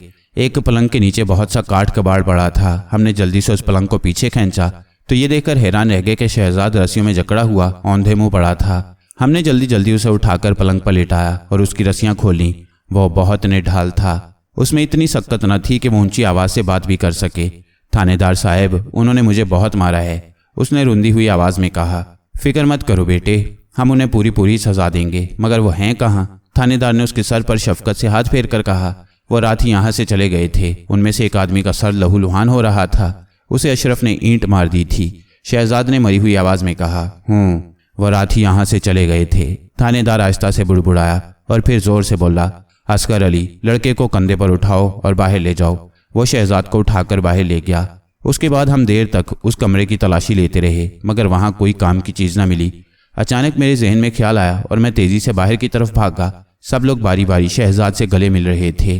ताज़ा हवा में सांस लेने से उसकी हालत बेहतर हो गई थी और वो अपनी तकलीफ भूलकर मुस्कुरा रहा था। मुझे देखकर वो खिलखिलाकर हंस दिया। मैंने उसे गले लगाते हुए कान में कहा, खजाने की बात किसी को मत बताना, फिक्र न करो। वो बोला। थोड़ी देर के बाद थानेदार और सिपाही भी बाहर निकल आए। खुदा आपका भला करे थानेदार साहब, आपने मुझे नई जिंदगी अता की है। मैं आपका ये एहसान उम्र भर नहीं भूल सकता। गुलाम हैदर ने थानेदार का शुक्रिया अदा किया। ये मेरा फर्ज था भाई, इसमें एहसान की कोई बात नहीं, थानेदार बोला। थानेदार ने शहजाद से उन लोगों के बारे में सवाल किया तो वो बोला, जनाब, वो मेरी आंखों पर पट्टी बांधकर खुदा मालूम किस रास्ते से तहखाने के अंदर ले गए थे। मुझे कुछ इल्म नहीं हो सका। फिर वो ऐसी जुबान में गुफ्तगू करते थे कि मेरी समझ में उनकी कोई बात नहीं आती थी। उसने उनका हुलिया बताया और कहने लगा, वो जब मुझे जी भर कर मार चुके तो रस्सियों से जकड़कर पलंग के नीचे फेंक कर चले गए। आज रात फिर वापस आएंगे। हम यहीं कहीं छुप कर बैठ जाएंगे। अगर वो आ गए तो हमसे बचकर नहीं जा सकते, थानेदार बोला। जब हम गांव पहुंचे तो शहजाद को उसकी वालदा ने सीने से चिमटा लिया। बेचारी की रो रोकर आंखें सूज गई थीं। इतना गम खींचा था उसने कि रंगत पीली पड़ गई थी। खुदा न खास्ता अगर कहीं शहजाद को कुछ हो जाता तो वो दीवारों से टकरा टकरा कर दम तोड़ देती। उसके लिए तो उस दिन शहजाद को नई जिंदगी मिली थी। गांव की औरतें भी उसे देखने आ रही थीं और घर में एक मेला सा लगा हुआ था। मैं जब अपने कमरे के अंदर दाखिल हुआ तो मुझे महसूस हुआ कि मेरी ट्रंक मेरी असली जगह पर नहीं है। उसका ताला टूटा हुआ था। मैंने जल्दी से खोला तो पांव तले से जमीन निकल गई। ट्रंक में से वो नक्शा गायब था जिसकी मदद से मैं खजाना तलाश करने यहाँ आया था। मैंने ट्रंक की तमाम चीजों को ऊपर नीचे कर डाला। कमरे में चारों तरफ देखा मगर सिर्फ वो नक्शा ही गुम था। बाकी तमाम चीजें अपनी अपनी जगह पर जूं की तूं पड़ी हुई थीं। नकदी को किसी ने छुआ तक ना था। अब क्या होगा? मेरी तो सारी मेहनत ही बेकार गई। बदहवास होकर मैं शहजाद के घर की तरफ भागा। वो औरतों के झुरमट में बैठा लहक लहक कर अपने कारनामे सुना रहा था। मुझे देखते ही उछला और औरतों की भीड़ को चीरता हुआ मेरे पास पहुंच गया। मेरी परेशानी चेहरे से जाहिर थी। वो देखते ही बोला, खैर तो है, इस कदर घबराए हुए क्यों हो? जरा बाहर आओ, मैंने हौले से कहा। वो तेज तेज कदम उठाता हुआ मेरे साथ हवेली तक आ गया। नवाब साहब कुछ कहोगे भी? उसने मेरी खामोशी से तंग आकर कहा। मैं फिर भी खामोश रहा। हवेली के कमरे में पहुंचकर मैंने पहले अपनी बिखरी हुई चीज़ों को देखा और फिर उसकी तरफ और देखकर बोला, खजाने का नक्शा गुम है। नक्शा गुम है? उसने यकीन ना करते हुए कहा। वो समझता था मैं मजाक कर रहा हूँ। नक्शा कोई चुरा कर ले गया है, मैंने बुझे हुए दिल से कहा। मगर वो नक्शा कौन ले जा सकता है? उसने सवाल किया। यही सवाल मैं तुमसे पूछ रहा हूँ। तुमने किसी से जिक्र तो नहीं किया था? मैंने किसी से जिक्र क्यों नहीं किया? रात जो उन बदमाशों ने मार मार कर मेरा भुरकस निकाला था तो उसकी यही वजह थी। वो पूछना चाहते थे कि हम उस रात किले में वक्त बेवक्त आखिर किस लिए घूमते रहते हैं। मैंने बहुत से झूठ बोले और बहुत सी मार खाई। आखिर उन्होंने पिस्तौल मेरे सीने पर रखा तो खजाने की बात बतानी पड़ी। इस नक्शे का वो बार बार पूछते रहे थे। जब वो ये बात मुझसे पूछ चुके तो उन्होंने अपनी खुफिया जुबान में कुछ सलाह मशवरा किया और मुझे जकड़कर पलंग के नीचे फेंक गए। लानत है तुम पर भी, कुछ और मार खा लेते, ये नक्शा तो हाथ से ना जाता। वही बदमाश नक्शा निकाल कर ले गए हैं। मैंने कहा, ये तो बहुत ही बुरा हुआ यार, अब क्या करें? शहजाद ने बड़े अफसोस से कहा, तुम कहाँ चले गए थे? हमारा तो यहाँ बेड़ा ही गर्क हो गया है। मैंने इशरत से कहा, जो हाँफता हुआ कमरे में दाखिल हुआ था। कोई बुरी खबर लाए हो? क्या बात है, तुम्हारा सांस क्यों फूला हुआ है? शहजाद ने पूछा। कुछ नहीं, मैं तो वैसे ही भागता हुआ आ रहा हूँ। पुलिस वालों के साथ उस तहखाने को देखता रहा था, इसलिए देर हो गई। इशरत बोला। तुम्हें कोई नई चीज नजर आई वहाँ? मैंने उसको गौर से देखते हुए कहा। हाँ, मगर पहले पानी पिलवाओ, जबरदस्त प्यास लगी है। वो धम से चारपाई पर लेट गया। लो भाई, ये लो पानी पियो। अब जरा जल्दी से वो बात बता दो जो तुम देख कर आ रहे हो। नहीं, पहले तुम बताओ कि तुम दोनों इतने परेशान क्यों हो? इशरत ने कहा। मैंने उसे नक्शे की चोरी का वाकया बताया। मेरे ख्याल में ये कारिस्तानी उन्हीं बदमाशों की है। हमारी तरह वो भी इस खजाने को तलाश कर रहे हैं। इशरत बोला। अच्छा, अब सुनो, मैंने एक और अनोखी बात देखी है। उस तहखाने के अंदर एक और तहखाना है जो उससे कहीं ज्यादा बड़ा और साफ सुथरा है। सच? हम दोनों के हैरत के मारे मुंह खुले के खुले रह गए। तो क्या मैं झूठ बोल रहा हूँ? मैंने यूं ही बेख्याली में उस तहखाने के दरमियानी हिस्से में एक जगह जमीन पर जोर से पांव मारा तो दीवार में से एक छोटा सा हैंडल बाहर निकल आया। उस वक्त पुलिस वाले सुरंग के आखिरी हिस्से में मसरूफ थे। मैंने उस हैंडल को ऊपर नीचे दबाया तो एक दरवाजा दीवार में खुला जिसमें पूरा आदमी दाखिल हो सकता है। पहले तो मैंने सोचा कि पुलिस वालों को साथ ले लूं और अंदर चलूं, मगर ये सोचकर कि शायद ये रास्ता खजाने की तरफ ही जाता हो, मैंने उस रास्ते को फौरन बंद कर दिया। उसके साथ ही हैंडल भी खुद ब खुद अंदर गायब हो गया। बस अब अपनी इस दरियाफ्त का राज तुम्हें बताने के लिए भागता हुआ आया हूँ। इशरत ने यह कहकर बड़े गौर से हम दोनों की तरफ देखा। अगर वहाँ एक और तहखाना है तो फिर मुझे यकीन है कि हम खजाना तलाश कर लेंगे, क्योंकि मुझे उस नक्शे की लकीरें कुछ कुछ याद हैं। जहाँ वो किला वाक़ है उसके कुछ फासले पर चबूतरे के निशान के करीब एक लंबी लकीर नक्शे पर खींची थी और उस लकीर को काटती हुई एक और लकीर दाएं तरफ को निकलती थी, मगर वो लकीर इतनी मध्यम पड़ चुकी थी कि उसका सिरा कहीं ना मिलता था। वो दरवाज़ा दाहिनी तरफ ही था ना? हाँ, दरवाज़ा उस तहखाने के दाईं दीवार में है। इशरत बोला। बस ठीक है, ये पुलिस वाले चले जाएं तो फिर हम खुद तसल्ली से इस जगह को देखेंगे। मैंने कहा। मगर पुलिस वाले तो इस दरवाजे को ईंटों से चुनवाने का इरादा कर रहे हैं। इशरत ने कहा। अरे मियाँ, अगर वो ऐसा करें भी तो इस काम में उन्हें काफ़ी वक्त लगेगा। वो सख्त किस्म की सरकारी कार्रवाइयाँ करेंगे तब कहीं जाकर तहखाना बंद होगा। मैंने उन्हें तसल्ली दी। ये बात तो तुम्हारी ठीक है मियाँ अशरफ, बस हम 1-2 दिन बाद वहाँ जाएंगे। इशरत ने कहा। अब रात को उधर जाना खतरे से खाली ना होगा? शहजाद डर कर बोला। नहीं नहीं, हम दिन के वक्त जाएंगे। मैंने कहा। अगले 2 दिन बगैर किसी हादसे के गुजर गए। शहजाद के जिंदा बच जाने की खुशी में उसके अब्बा ने एक बकरा ज़िबा किया और पुलाव की देग पकाकर गरीबों में तकसीम कर दी। पुलिस वाले उस तहखाने में घंटों छानबीन करते रहे, मगर उन्हें कोई खास बात मालूम ना हुई। उन्होंने रात भर चबूतरे के गिर्द पहरा भी दिया, मगर वो बदमाश वापस ना आए। तीसरे दिन उन्होंने चबूतरे के दरवाजे पर ईंटें चुनवाकर उसे बंद कर दिया और वापस चले गए। चौथे रोज मैं अपने दोस्तों को साथ लेकर फिर उस तरफ चला। शहजाद को उसके अब्बा ने सख्ती से मना कर दिया था, मगर जो ही वो खेतों पर गए हम कील कांटे से लैस होकर किले की तरफ रवाना हो गए। पुलिस वालों ने दरवाजा बंद करके हमारे लिए बड़ी मुश्किलें पैदा कर दी थीं, मगर हम भी हिम्मत हारने वाले ना थे। ये तो हमें यकीन था कि किले के अंदर भी तहखाने का दरवाजा खुलता है, इसलिए हम सीधे उन 3 कोठरियों की तरफ बढ़े जिनमें से एक कोठरी का फर्श तोड़ दिया गया था। अब कि मैंने उन कोठरियों की दीवारें गौर से देखना शुरू की। तीसरी कोठरी में अंधेरा ज्यादा था। मैंने टॉर्च जलाकर हर तरफ नजर दौड़ाई, मगर कोई ऐसा सुराग न मिल सका जिससे हम तहखाने में उतर सकते। आखिर 2-3 घंटों की सर खपाई के बाद हमने उन ईंटों को उखाड़ने का फैसला किया जो पुलिस वालों ने चबूतरे के दरवाजे पर चुन दी थी। सूरज सर पर आ चुका था, गर्मी जोरों पर थी। हमारे हौसले पस्त हो रहे थे, मगर एक लगन थी जो मुझे पीछे न हटने देती थी। अभी उन ईंटों का गारा भी खुश्क न हुआ था कि हमने एक एक करके उनको उखाड़ डाला। शहजाद और इशरत मेरे मुंह की तरफ देखने लगे। मैं उनका मतलब समझ गया। दरअसल वो अब खुद को किसी नए खतरे में डालना नहीं चाहते थे। तुम दोनों यहीं ठहरो, मैं अकेला ही अंदर जाऊंगा, मगर इशरत को जरा देर के लिए मेरे पीछे चलना होगा, मैंने कहा। अच्छा, मैं तुम्हें वो दरवाज़ा दिखा दूंगा, इशरत बोला और हम दोनों अल्लाह का नाम लेकर अंदर चले गए। चंद कदम का फासला तय करके इशरत ने एक जगह जमीन पर जोर से पांव मारा तो दीवार में हैंडल नमूदार हो गया। इसके बाद उसने हैंडल को ऊपर नीचे किया तो दीवार में दरवाज़ा खुल गया। अच्छा, अब तुम जाओ, मैं अकेला ही अंदर जाऊंगा, मैंने कहा। नहीं अशरफ, मैं भी तुम्हारे साथ चलूंगा, ये कहकर इशरत ने अंदर कदम रख दिया। या पीर दस्तगीर, मैं भी उसके पीछे हो लिया। 7-8 कदम चलकर हम रुक गए। आगे का कोई रास्ता ना था। टॉर्च की मध्यम सी रोशनी में हम खौफजदा नजरों से चारों तरफ देख रहे थे। यूं लगता था जैसे हम किसी कब्र में आ गए हों। हमारे सर छत से टकरा रहे थे और चारों तरफ दीवारें हमारा रास्ता रोके खड़ी थीं। सांस लेना भी मुश्किल हो रहा था। अचानक हमें दीवार पर सुर्ख रंग का एक तीर का निशान नजर आया जो दाएं हाथ को इशारा कर रहा था। हमने दाएं तरफ देखा तो एक पत्थर में उंगली बराबर गोल सुराख नजर आया। मैंने जेब में से एक पेन निकालकर सुराख में डाल दिया। सुराख में डालकर दबाया तो पत्थर अपनी जगह से एकदम यूं खुल गया जैसे कोई कमानीदार ढकना उठता है। वहां पर भी एक हैंडल लगा हुआ था। हम काफी देर तक उसे इधर उधर हिलाते रहे मगर उसे बाल बराबर भी जुम्बिश ना हुई। हटो, मैं इसे अंदर की तरफ धकेलता हूँ। इशरत ने मुझे परे हटा दिया और पूरी कुव्वत से हैंडल को अंदर धकेलने लगा। हैंडल आहिस्ता आहिस्ता अंदर की तरफ जा रहा था। जब वो पूरी तरह दीवार में छुप गया तो दाएं हाथ की दीवार में एक दरवाज़ा सा बन गया।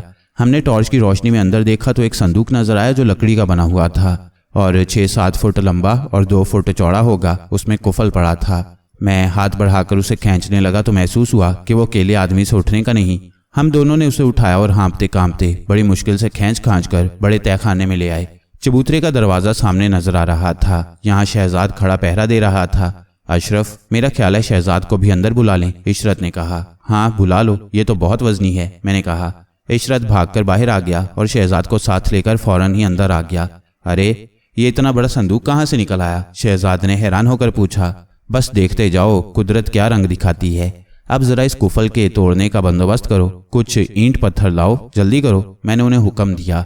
शहजाद के तो हैरत के मारे हाथ पांव फूल रहे थे। संदूक में पुरानी तर्ज का जंग आलूद ताला लगा था जिसे मैंने 2-4 ज़रबों में तोड़ डाला और फिर एक झटके के साथ शहजाद ने संदूक का ढकना खोल दिया। या पीर दस्तगीर, हम खौफ के मारे थर थर कांपते हुए पीछे हट गए। एक नौजवान आदमी संदूक के अंदर लेटा था।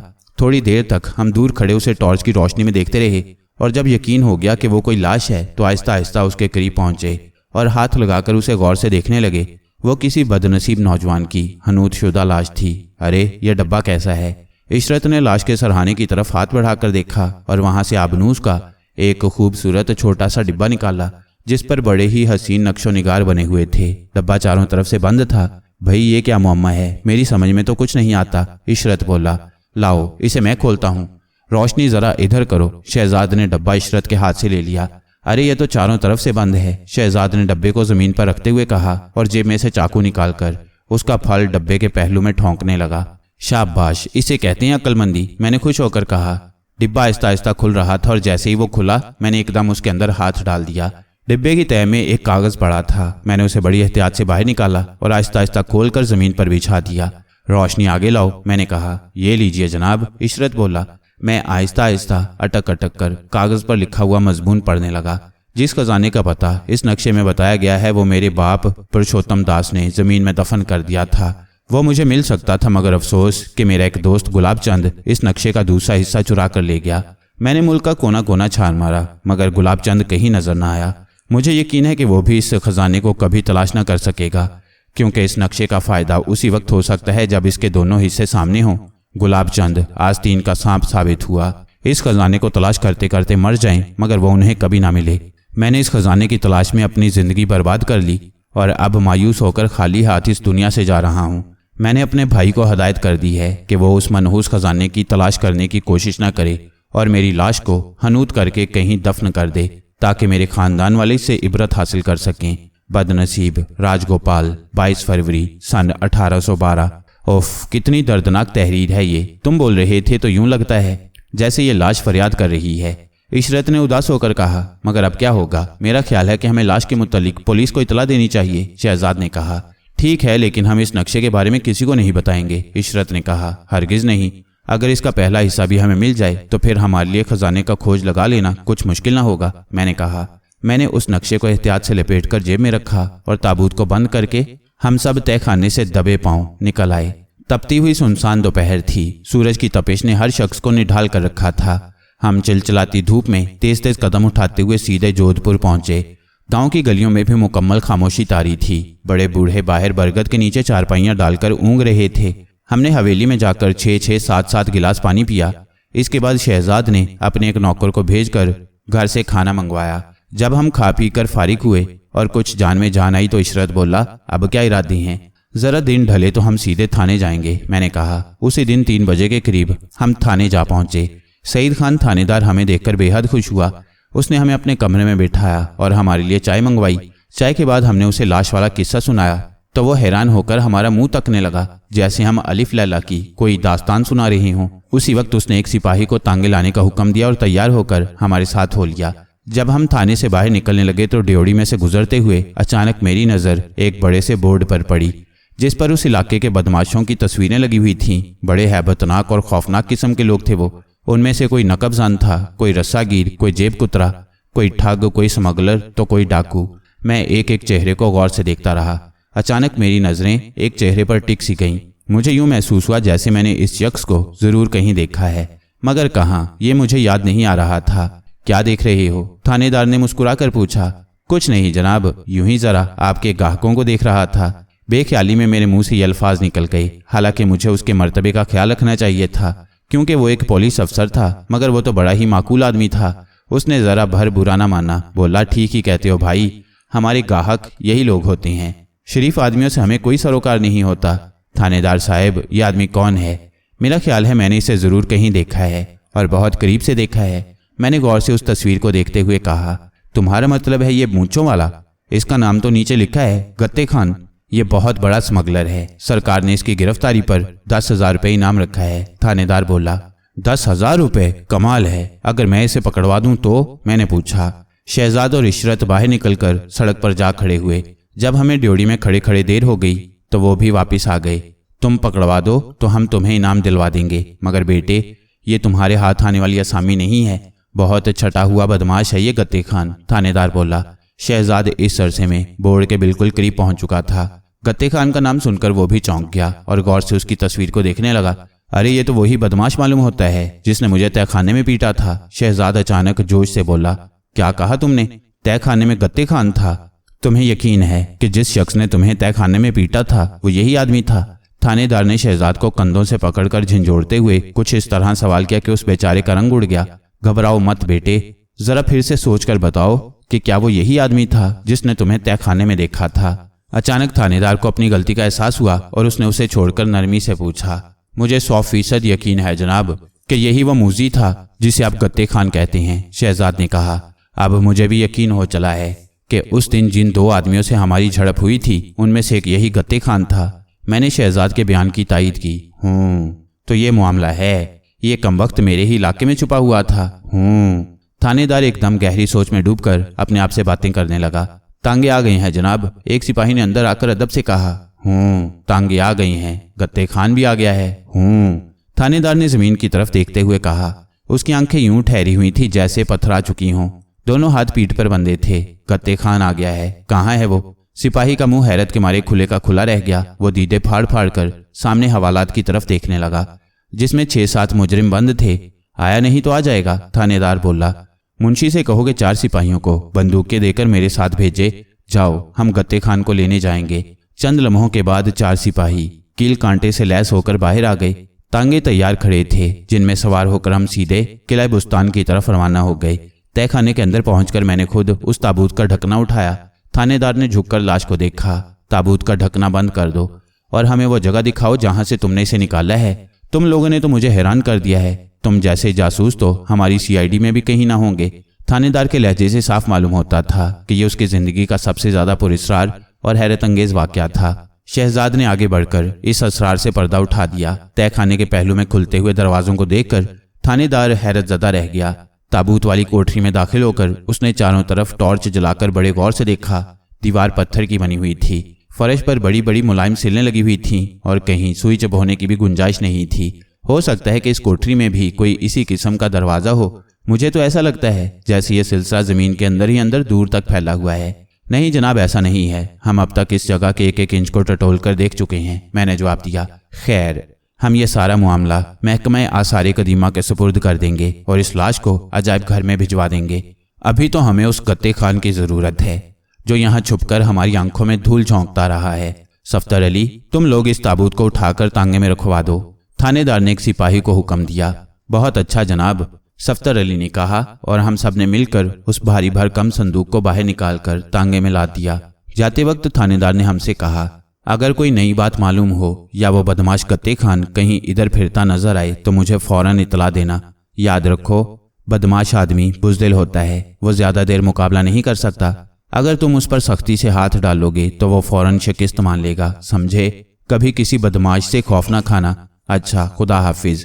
ये कहकर वो हमसे रुखसत हो गया और हम गांव की तरफ चल दिए। अगले दिन खाने से फारिग होकर हम दोबारा किले की तरफ रवाना हो गए। शहजाद ने अपने नौकर को कमरे की निगरानी का हुक्म दिया और कहा कि हमारे वापस आने तक कहीं ना जाए। आसमान पर स्याह बादल घिरे हुए थे।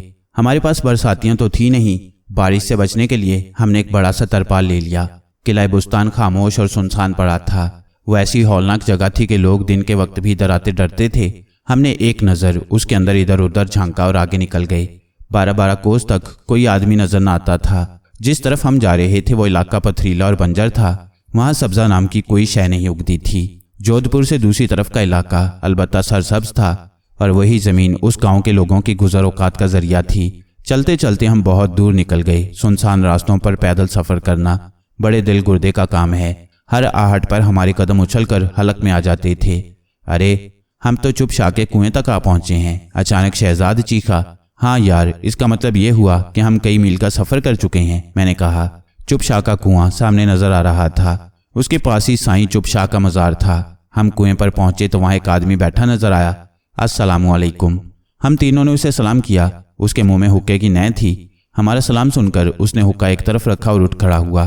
कुछ देर वो हमें गौर से देखता रहा, फिर बड़े सुकून से बोला, वालेकुमुस्सलाम। यूं लगा जैसे उसने वालेकुमुस्सलाम कहीं बहुत नीचे दबा कर रखी थी कि वहां से निकलकर हम तक पहुंचाने में उसे देर लगी। आओ बाबू साहेब, कैसे आना हुआ? वो बोला। अरे बाबा, बस यूं ही सैर करते करते इधर आ निकले हैं, प्यास लगी है। इशरत बोला।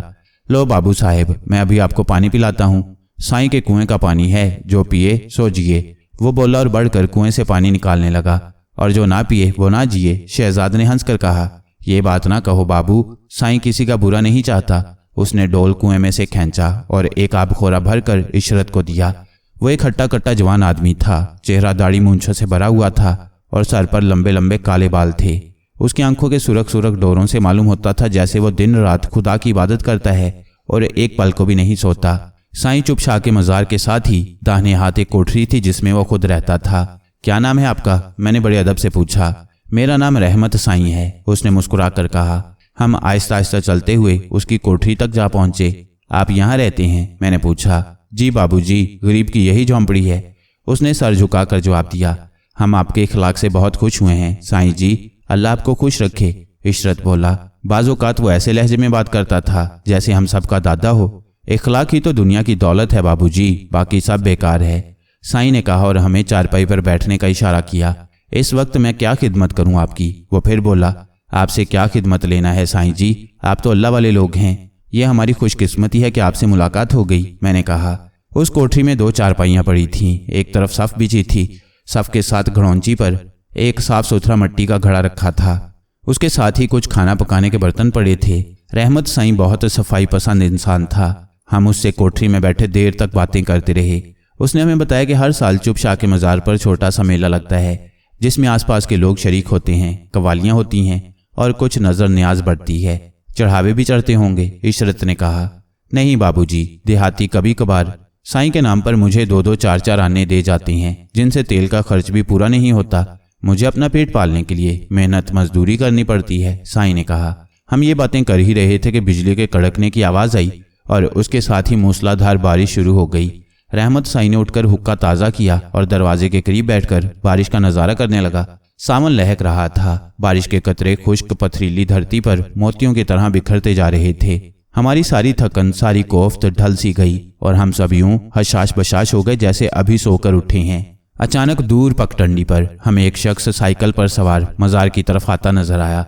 सब उसे गौर से देखने लगे। आहिस्ता आहिस्ता वो मजार के करीब आ पहुंचा और साइकिल दीवार के साथ खड़ी करके कोठरी के अंदर आ गया। पढ़ा लिखा शख्स मालूम होता था, दाढ़ी मूंछ साफ, सर पर टोपी, बदन पर समर सूट, पाँव में नफीस जूते और हाथ में बड़ा सा बैग। वो बुरी तरह भीगा हुआ था। कोठरी में दाखिल होकर उसने अजीब सी नजरों से साईं रहमत की तरफ देखा, मगर रहमत साईं के चेहरे से यूं मालूम होता था जैसे वो उसे बिल्कुल नहीं जानता। कहाँ से आए हो बाबूजी? रहमत साईं ने उससे पूछा। अरे बाबा कुछ ना पूछ, तेरी झोंपड़ी तो महल साबित हुई है, वरना इस बारिश में तो मैं ठिठर जाता। मैं उधर नसीरपुर सरकारी काम से गया हुआ था, वो बाबू बोला। आप सरकारी मुलाजिम हैं? साईं ने सवाल किया। हाँ भाई क्या करें, पेट तो पालना ही हुआ, बाबू ने कहा। वो अपनी पतलून और कोट उतार कर निचोड़ने लगा। ये कोई ऐब की बात थोड़ी है बाबूजी। ऐब की बात तो नहीं, मगर देखो तो किन जंगलों में फिरना पड़ता है।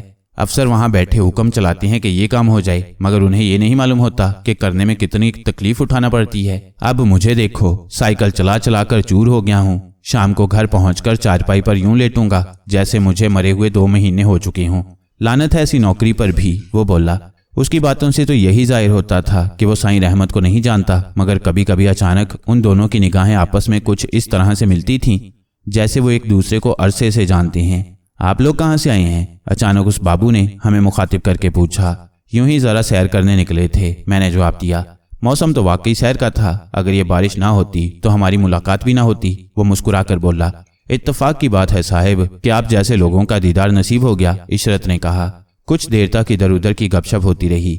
जब बारिश थमी तो हम तीनों गांव की तरफ वापस जाने लगे तो वो बाबू भी साइकिल लेकर पगडंडी पर आ गया। आप कहाँ रहते हैं? उसने पूछा। जोधपुर में, शहजाद बोला। अच्छा, वो जो किला बुस्तान के पास है, फिर तो कुछ दूर तक मेरा आपका साथ रहेगा। मैं रंगपुर जा रहा हूँ। वो हमारे साथ चलने लगा। मैंने सुना है कि किला बुस्तान में कोई तहखाना है जिसमें से किसी शख्स की लाश मिली है। उसे जोधपुर के 3 लड़कों ने वहां से निकाला था। उसने इशरत से मुखातिब होकर पूछा। इशरत ने कहा, जी हाँ, वो लाश हम ही ने वहां से बरामद की थी। अच्छा, उसने हैरत से उछल कर कहा और फिर संभल कर बोला। जब आपने जोधपुर का नाम लिया तो मैं समझ गया था कि उस लाश को तहखाने से निकालने वाले आप ही हो सकते हैं, क्योंकि आप तीनों माशाल्लाह बड़े ज़हीन, समझदार और दलेर नजर आते हैं। भाई सच पूछें तो मुझे आपकी हिम्मत पर हैरत हो रही है, क्योंकि मैंने सुना है कि वो तहखाना बहुत खौफनाक है और उसमें डाकू भी रहते हैं जिन्हें पुलिस वालों ने वहां से भगा दिया है। जी हाँ, वहां एक बहुत खतरनाक बदमाश रहता था, उससे हमारा भी जबरदस्त मुकाबला हुआ था। मैंने कहा। खूब मार कुटाई हुई होगी? वो बोला। मार कुटाई तो हुई ही थी, वो हमारी कुछ ऐसी चीजें चुरा कर ले गया है जिससे हमें बहुत दुख पहुंचा है। मैंने कहा। अजी गोली मारो चीजों को, शुक्र करो कि जान बच गई। ये कहकर उसने अपने बैग से कुछ बिस्कुट निकाले और हमारी तरफ बढ़ाकर बोला, लीजिए बिस्कुट खाइए। उसने कुछ इस अंदाज से बिस्कुट पेश किए कि हम इनकार न कर सके। भाई बड़े ही लजीज हैं ये बिस्कुट, शहजाद चटखारा लेकर बोला। तो फिर लीजिए और खाइए। उसने 2 बिस्कुट हमें और दिए, वो भी हमने खा लिए। आपने अपना नाम तो बताया ही नहीं, इशरत ने कहा। मुझे अरशद भट्टी कहते हैं, उसने हम सब की तरफ गौर से देखते हुए कहा। अचानक इशरत सर पकड़कर बैठ कर बोला, उफ, मेरा सर तो चकराने लगा। क्या हुआ, खैर तो है? अरशद भट्टी ने बड़े घबराए हुए लहजे में कहा और हमारे देखते ही देखते इशरत बेहोश हो गया। मेरी अपनी तबीयत भी बुरी तरह मतलाने लगी थी, यूं लगता था जैसे क्या हो जाएगी। मैंने अपने आप को बहुत संभाला, मगर अचानक दिमाग सुन्न होने लगा और मैं भी बेहोश होकर गिर पड़ा। जब मुझे होश आया तो मैं जमीन पर चित लेटा था। इशरत मुझसे कुछ फासले पर पड़ा था। शहजाद मेरे पास बैठा मेरे तलवे सहला रहा था। क्या हाल है अब तुम्हारा? शहजाद ने मरियल सी आवाज में कहा। और फिर अचानक जैसे सारे वाकयात मेरे जहन में एकदम उजागर हो गए। वो भट्टी कहाँ है? मैंने पूछा। मुझे क्या मालूम, मैं खुद बेहोश हो गया था, शहजाद बोला। इशरत को अभी तक होश नहीं आया? मैंने पूछा। नहीं, शहजाद ने कहा। जाओ भागकर उस साईं से पानी लाओ, मैंने कहा। ये रहा पानी। साईं तो कुएं पर नहीं है, वो कहीं चला गया है। मैं उसके बर्तन में पानी ले आया था, शहजाद ने कहा। मैंने उठकर इशरत के मुंह पर पानी के छींटे दिए तो उसे कुछ होश आया। हमारे साथ धोखा हुआ है। मेरी जेब में 15 रुपए थे, वो गायब हैं, मैंने कहा। जेब तो अपनी भी साफ है, शहजाद ने घबरा कर कहा। वो अरशद भट्टी, उसने हमें नशे वाले बिस्कुट खिलाए थे, अरशद बोला। हाँ यार, मुझे भी कुछ यही मालूम होता है, मगर उसने हमारे साथ ऐसा क्यों किया? मैंने हैरान होकर पूछा। उसने हमारी जेबें साफ कर दी हैं। 31 रुपए तो मेरी जेब में भी थे, शहजाद बोला। भाई मुझे तो इस मामले में कोई गहरा भेद नजर आता है। मुझे यकीन है कि इस शख्स का गत्ते खान से जरूर कोई ताल्लुक है, मैंने कहा। मेरे ख्याल में गत्ते खान का इस बात से कोई ताल्लुक नहीं, बात सिर्फ इतनी है कि वो शख्स कोई ठग था जिसने हमें बिस्कुट खिलाकर लूट लिया। इशरत ने कहा, अच्छा अब तो जो होना था हो चुका। मेरा ख्याल है कि साईं रहमत को इस वाक़े की इतला देनी चाहिए, मैंने कहा। वो इस वक्त वहाँ नहीं है, उसकी कोठरी में ताला लगा है, मैं देख कर आ रहा हूँ, शहजाद ने कहा। कमाल है, ये हमारे साथ अजीब किस्म के हादसे हो रहे हैं, मैंने हैरान होकर कहा। वो गत्ते खानी कहीं नजर आ जाता तो हम समझते कि आज का दिन ज़ाया नहीं हुआ। इशरत ने कहा, वो भी एक न एक दिन जरूर मिल जाएगा। मुझे यकीन है कि हम खजाने को तलाश करके रहेंगे, मैंने बड़े यकीन से कहा। और फिर हम कपड़े झाड़कर गांव की तरफ चल दिए।